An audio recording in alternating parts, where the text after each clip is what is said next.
Hello, welcome to ReadyAPI. In this video, you will learn how to start testing SOAP APIs.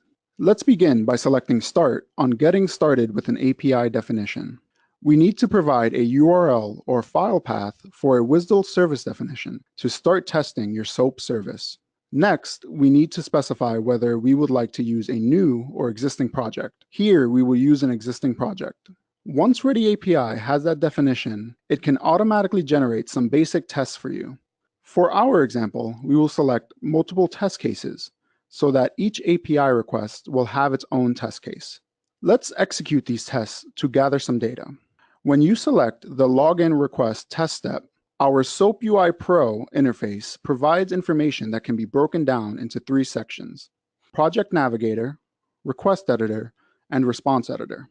On the left is the project navigation that allows us to browse through tests and test steps or API calls in a project. In the middle, we have the request information that includes several different views for the request. On the right, we have our response information that also includes several views. For example, Raw tab can show you the full HTTP response. We can see that ReadyAPI is using an assertion to validate that the response received is a SOAP response. In the username and password field, let's input some data so that we can get a real response from our service. Once we have that response, we can validate XML elements in the outline editor of the response. Right-click on the element session ID, and let's create an existence assertion. This assertion will validate that the session ID element exists every time we run this request.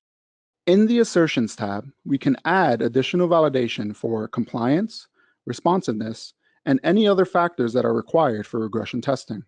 ReadyAPI also offers report generation so that you can export information on the test case run. Thank you for watching. To learn more, please take advantage of our documentation, videos, and online community at smartbear.com/support.